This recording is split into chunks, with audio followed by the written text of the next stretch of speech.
चित्रपट महामंडळात मेघराज भोसलेंनी काय केलं ते सांगावं असं विजय पाटकर यांनी म्हटलंय। मेघराज भोसले यांनी महामंडळाचं थडगं केलं असा आरोप पाटकरांनी केलाय।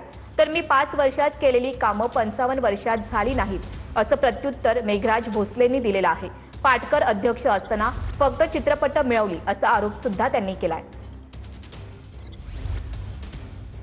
आक्षेप होता नवीन म्हणजे कोणी या तुम्हाला करायचे, मला नाही करू दिलं तुम्ही नका करू, नो प्रॉब्लेम। पण ज्यांनी केलं ऑलरेडी त्यांनी काय केलं का, काय उभारलं का? उलट गेली 4 ते 5 वर्ष महामंडळ बंद होतं। तुमचा मग थेट आक्षेप मेघराज भोसलेंवर? मेघराज भोसले थेट आक्षेप आहे माझा। मेघराज भोसले काय केलं मला सांग, विचारता तुम्ही, तर त्यांनी सांगा मी हे केलं। 5 वर्ष त्या महामंडळाचं थडगं केलं, थडगं।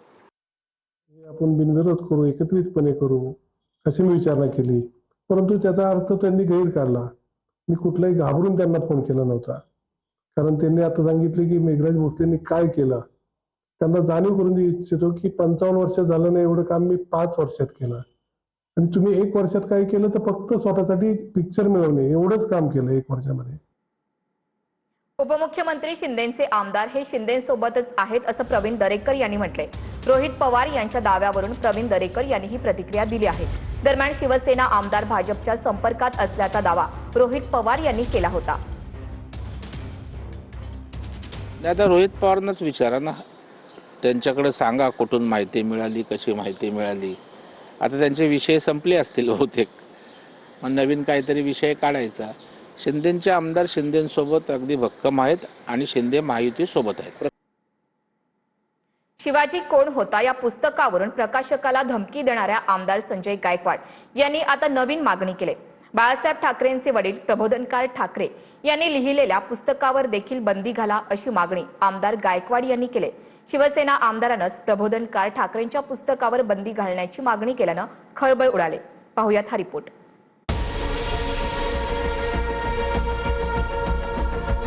प्रबोधनकार ठाकरेंच्या दगलबाज शिवाजी या पुस्तकावर बंदी घालण्याची मागणी शिवसेना आमदार संजय गायकवाड यांनी केली आहे। शिवाजी कोण होता या पुस्तकावरही बंदी घालण्याची मागणी मुख्यमंत्र्यांकडे करणार असल्याचं संजय गायकवाडांनी म्हटलंय। प्रबोधनकार ठाकरेंच्या पुस्तकावर बंदी घालण्याची मागणी शिवसेना आमदारांनाच केल्यानं सर्वांच्या भुया उंचावलेल्या आहेत। येणाऱ्या विधानसभेत सुद्धा आम्ही दगलबाज शिवाजी असतील, शिवाजी कोणते पुस्तकं असतील, या सगळ्या पुस्तकावर माननीय मुख्यमंत्री महोदयांना बंदी आणण्याकरता मी सभागृहास विनंती करेल। खरं तर गायकवाड फक्त कव्हर पेज बघतात, आतमधलं काही बघत नाही। किमान प्रस्तावना जरी वाचली असती दोन्ही पुस्तकाची तरी पुस्तकाचा अर्थ कळाला असता। ज्या दिवशी संजय गायकवाड छत्रपती शिवाजी महाराजांबद्दल संपूर्ण वाचतील त्या दिवशी दगलबाज शिवाजी हे नाव का दिलं, शिवाजी कोण होता हे नाव का दिलं, असले प्रश्न त्यांच्या डोक्यात येणार नाहीत। परंतु याच्यासाठी डोकं असावं लागतं जे संजय गायकवाड यांच्याकडे कदाचित नाही। दुसरीकडे प्रशांत आंबी यांना दिलेल्या धमकी प्रकरणी संजय गायकवाड यांची चौकशी होणार आहे। आमदार संजय गायकवाड यांच्या चौकशीसाठी कोल्हापूर जिल्हा न्यायालयानं परवानगी दिली आहे। या संदर्भात लवकरच राजारामपुरी पोलीस संजय गायकवाड यांना नोटीस पाठवणार आहेत। 100% न्यायालयाचा आदर करून चौकशीला आम्ही समोर जाऊ, आणि आम्ही हे पण लक्षात आणून देऊ की त्या पुस्तकामध्ये शिवाजी कोण होता आणि 135 वेळ शिवरायांचा जो अपमान केलेला आहे तो तर अपमान आम्ही मरेपर्यंत सहन करणार नाही, कधीच सहन करणार। खरं तर चौकशी न करता त्यांनी डायरेक्ट त्यांना अटक करावं। ज्या आमदार संजय गायकवाडांनी शिव्या द्यायच्या मला राहिल्या होत्या तर त्या सगळ्या शिव्या त्यांनी द्यायला सुरुवात केलेली आहे।